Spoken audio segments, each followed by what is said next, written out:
Yo, we're live. We're in full effect. We're dropping gems.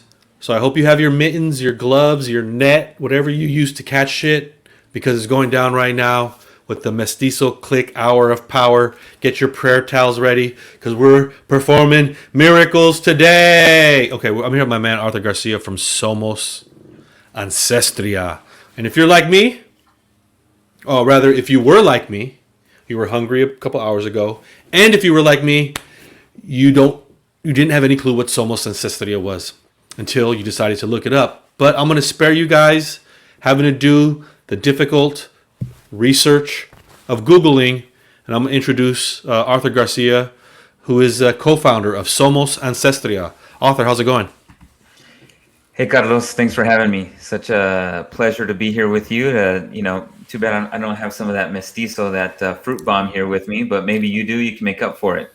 Hey, we're all out over here too, bro. I gotta tell you, it's dire times. You can never have too much coffee, and sadly, when you run out, you'll do desperate things. I won't go into any details, but I was up early this morning, side of the freeway, selling stuff. Let's just say I want to say it's my person or if it's materials, but I had to get out there and bring the coffee home. Bring home the what good is bringing home the bacon if you can't also bring home the coffee? Now, where are you? You looks like you're at home, Arthur. What part of the country are you joining us from? I'm on the West Coast as well. I'm here in sunny San Francisco. Yes, the sun is out. The rain is gone. There's no fog here in the outer Richmond, so it's a good Okay. day. Hey, Bay Area to LA. I got love for Bay Area. Bay Area is definitely a vibe. Pardon me. So, tell me about Somos Ancestria. What is this? What is the company in the platform? Sure. So Somos Ancestria, we are the 23andMe for the Latino market with a focus on health. So there's a lot to, unpack there in a sense of what we're doing. So we're the first direct-to-consumer home DNA test kit to focus on the Latino market.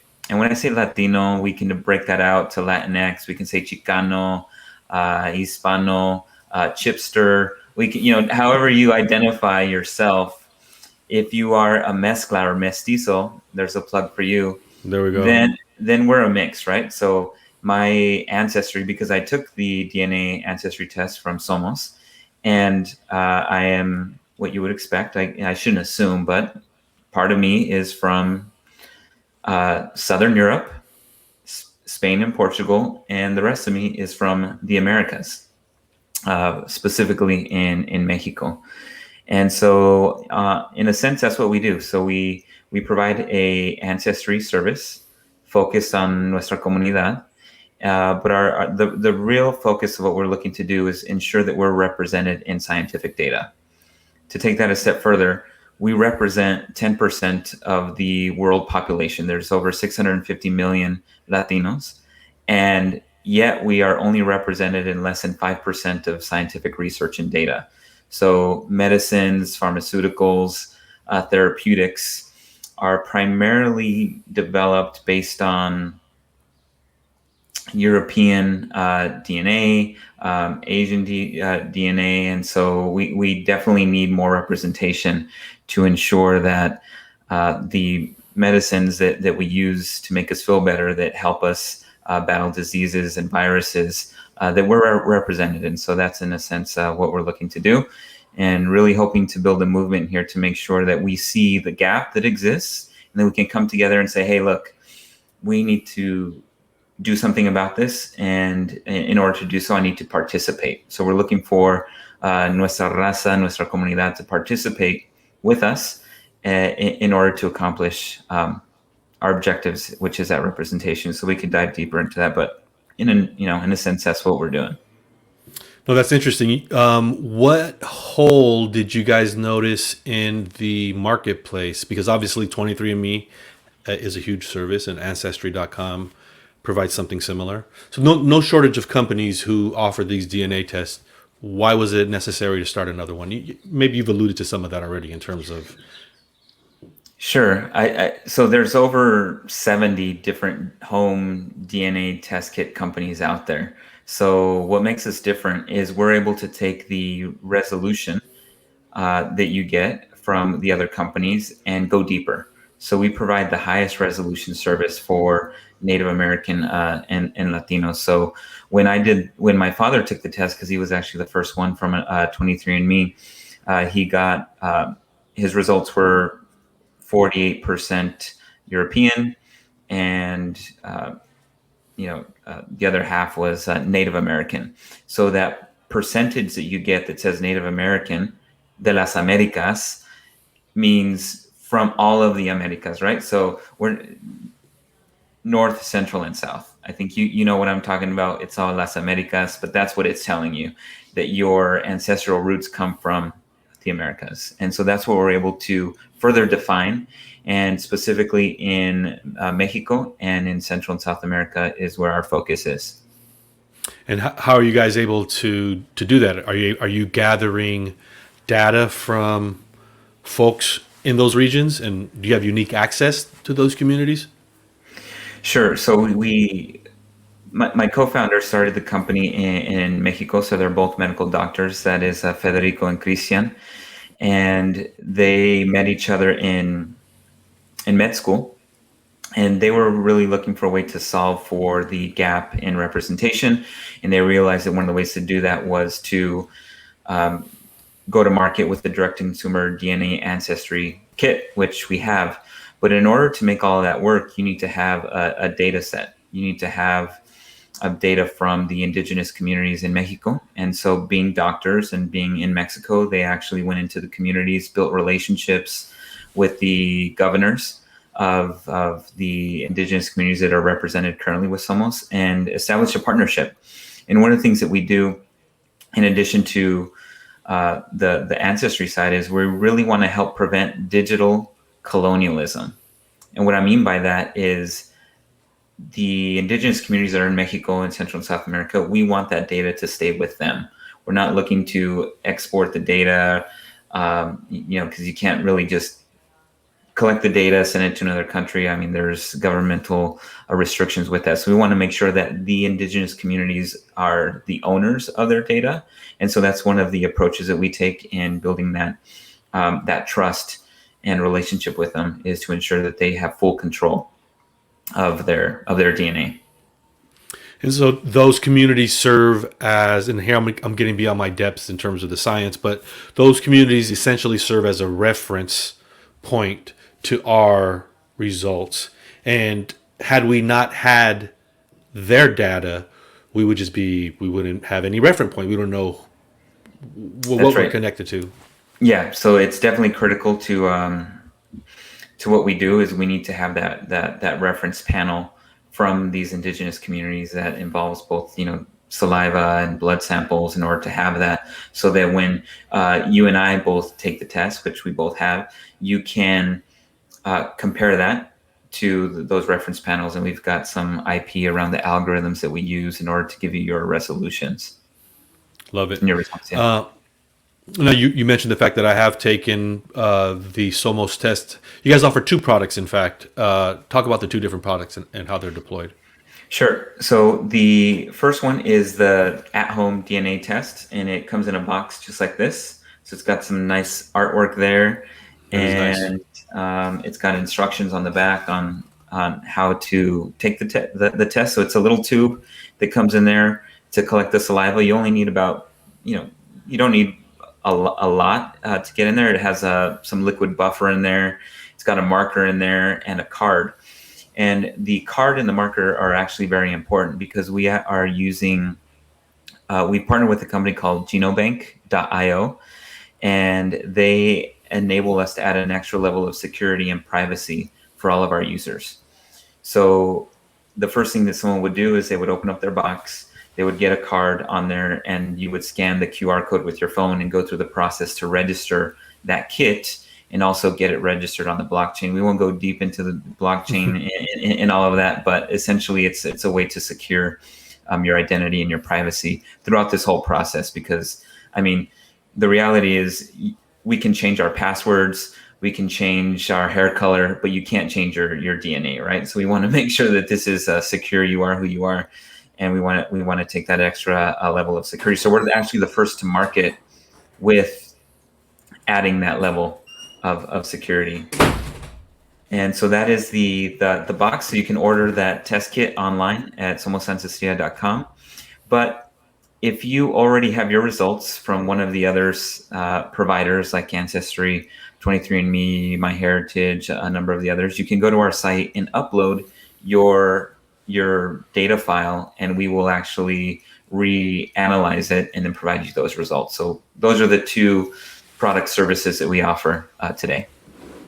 No, that's interesting. I mean, part of the reason these services have increased in popularity, not only generally but particularly amongst mestizos, is because there is a way in which many of us think our histories help explain our current circumstance in some ways. So there's this search for understanding or identity wound up in this pursuit. And so, I did take a 23andMe test several years back. I'd wondered, people would say, hey, you look like this or you look like that. And I was like, hey, and insofar I thought looks were connected to particular places of the world, I wanted to get answers, So I took a 23andMe test, and it did provide some answers. And for the last couple of years, I was like, oh shit, this, I knew more about myself, or at least my history, than I thought I did. But it also raised a lot of questions. So what I thought I'd do here is maybe first pull up my 23andMe results, and then we'll pull up my Somos results and see kind of the difference in resolution. Now let's see if I can figure out how to do this without. This is great. This is like a live reveal party here. Maury, where's Maury? Who is the big brown dad? Let's see. Well, I don't know. It doesn't look. Oh, I guess you guys can see it at home there.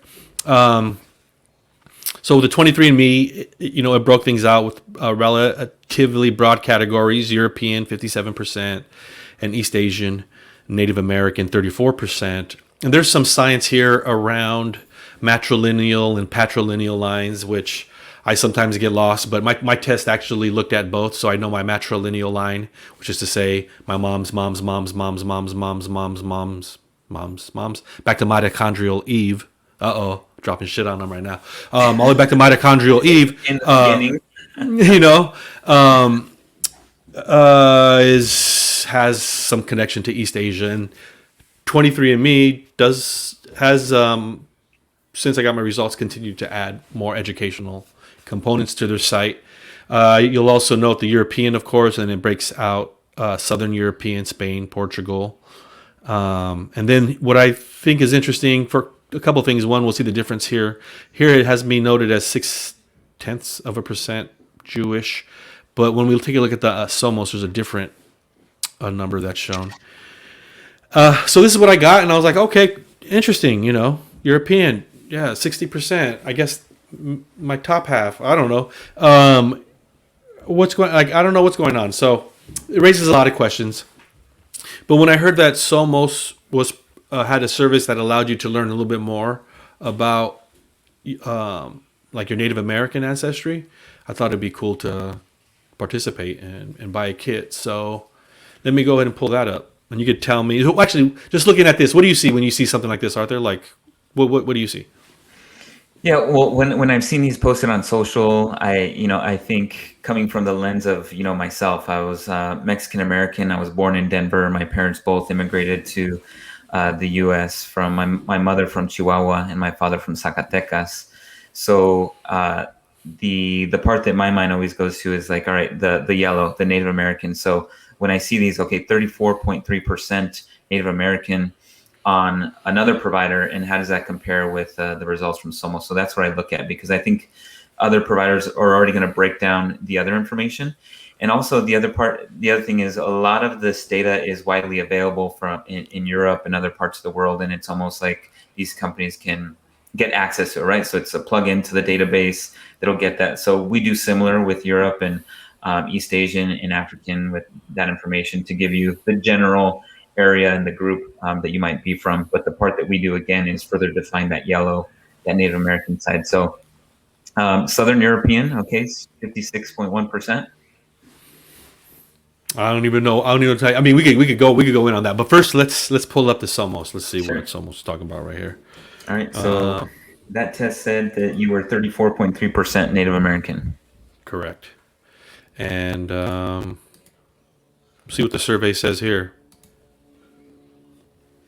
So this was the first screen. Mm-hmm. Actually, I don't know if that breaks this out the best here.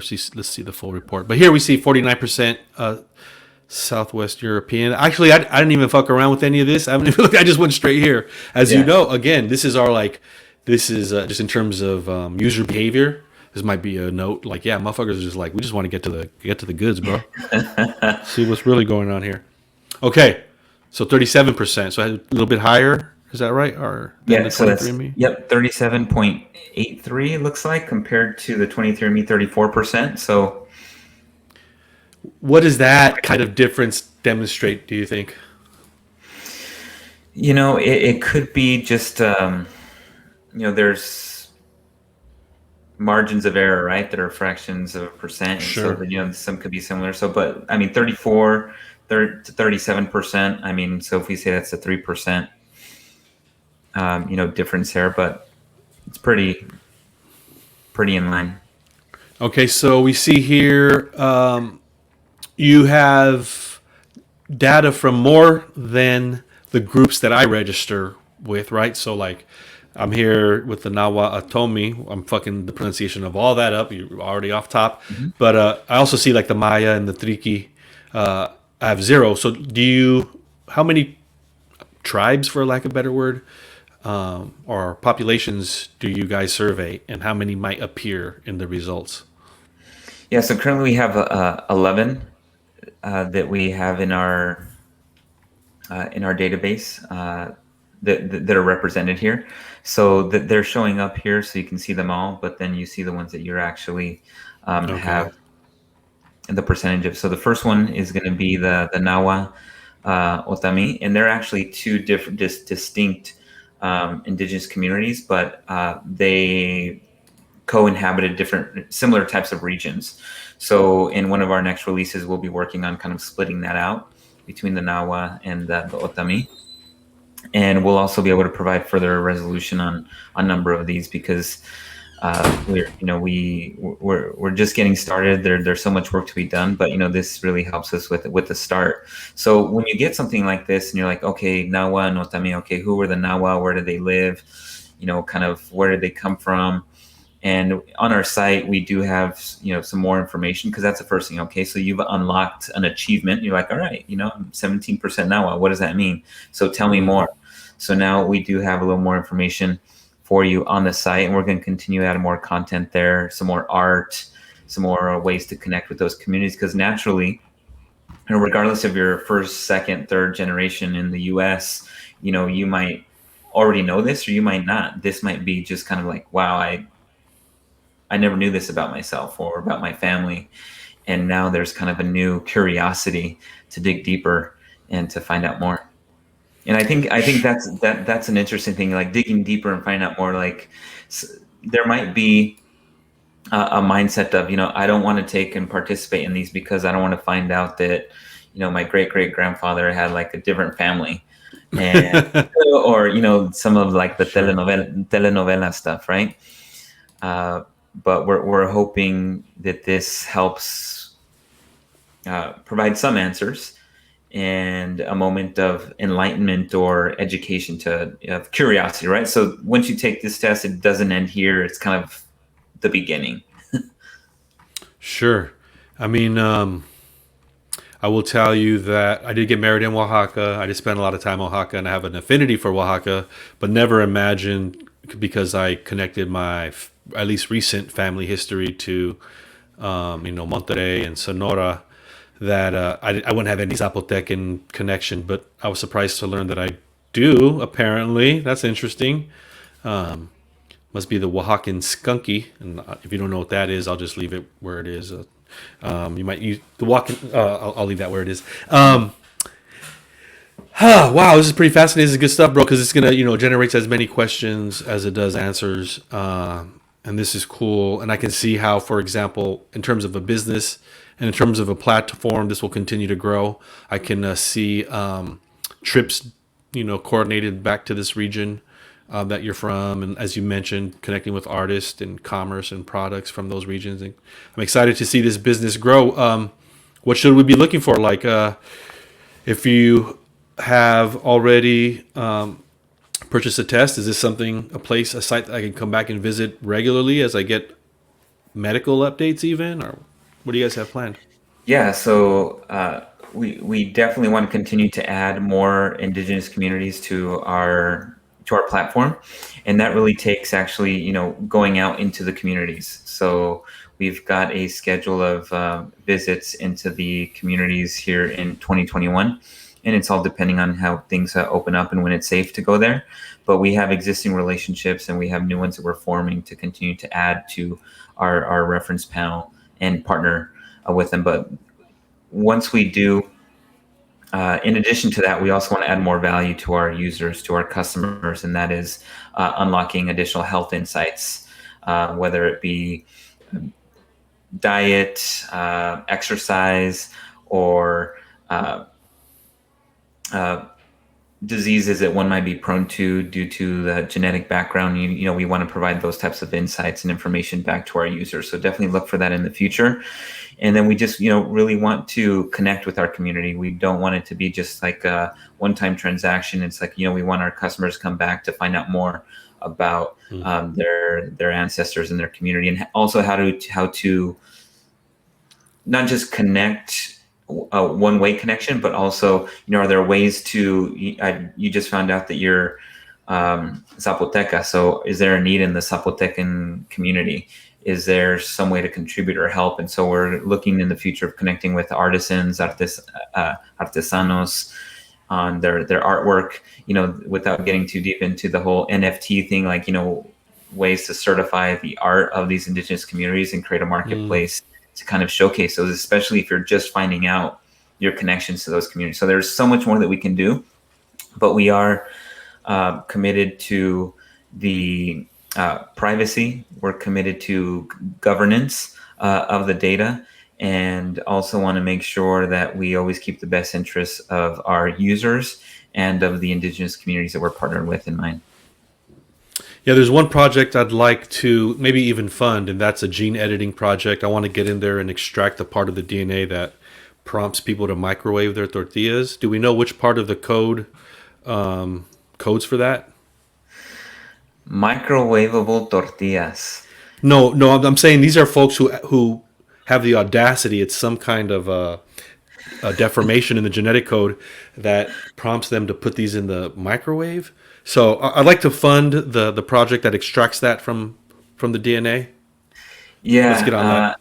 Yeah, I don't know about that, but I do have a buddy that has a company, a startup called Minerva Robotics. That's a plug for him, but it's AI for tortillas. So think, Wait, don't stop there. Don't you can't stop there, bro. Because first, it already sounds 10 times better than my idea. But my idea, and I'll tell you, this was 5 years ago. So, and just might be the case that the workplace is dead. But because of the scourge of microwave tortillas, I was like, man, we need a USB powered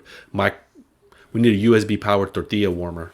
Something you could plug into your laptop at your desk and then put your tortillas in, and it warmed it and not microwaved it.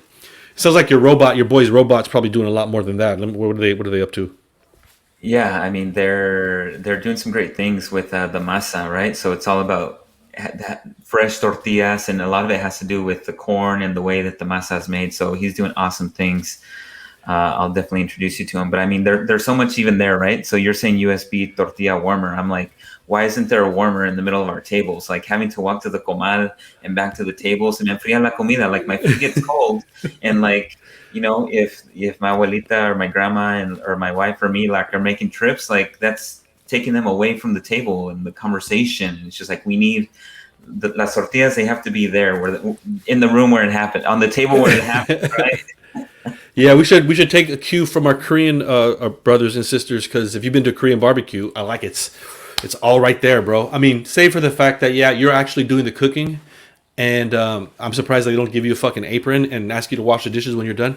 But the convenience of it all happening right in your face, you can't go wrong. Ultimate power move. Right. I mean that's a great idea there.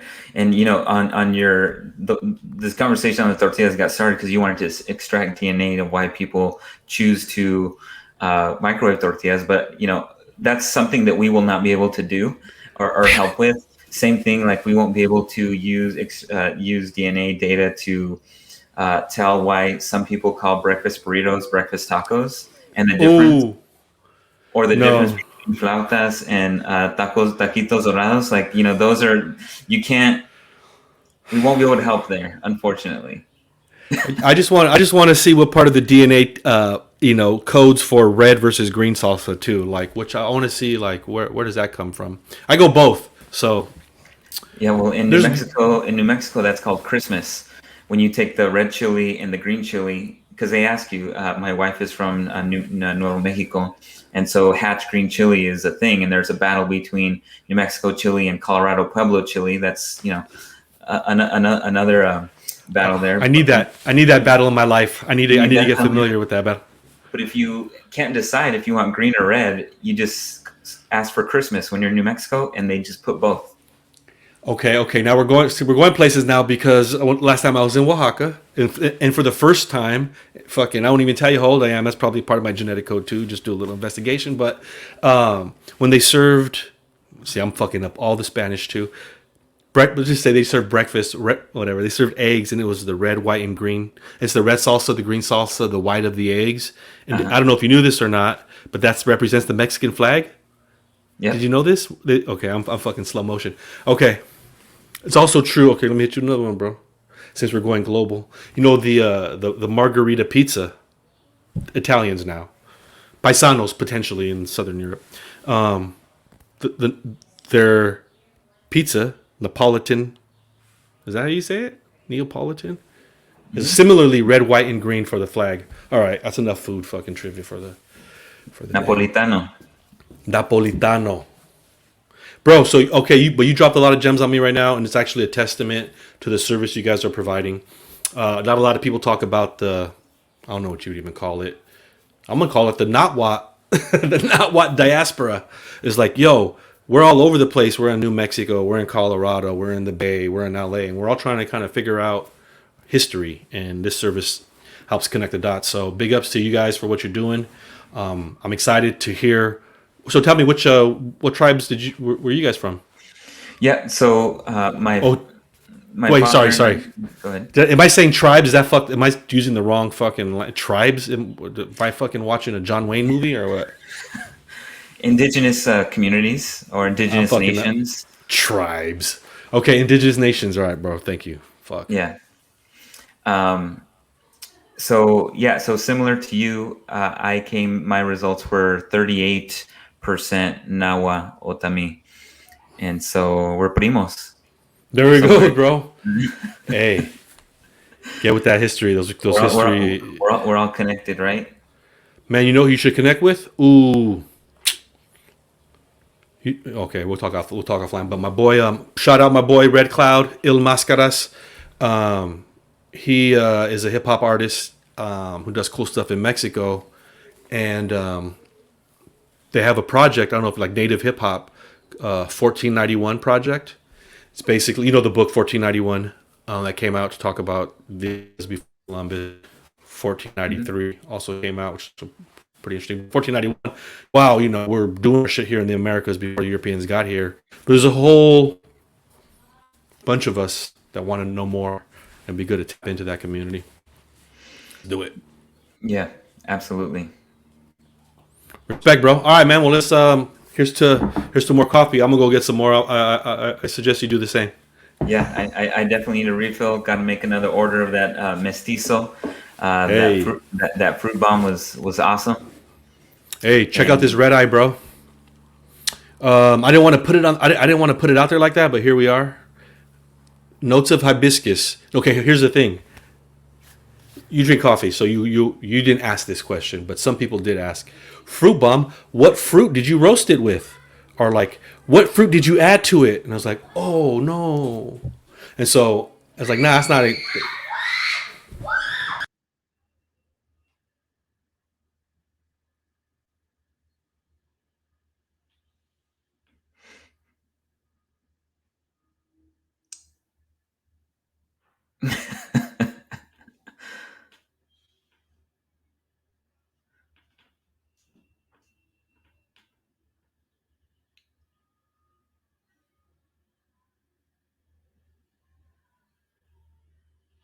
Sorry, bro. There's a hummingbird in my house. My mic got unplugged. Kids are going crazy. I don't know if you heard it. Hey, that's like my house. I've got my my three kids here, and they've made a thing about Zoom bombing, and we all got to share the Wi-Fi. So that's kind of like how we're adapting. Fucking hummingbird, bro. I swear. Okay, bro. Boom. We're out here. Let's do it. 2021. It's on. Hey, check it out.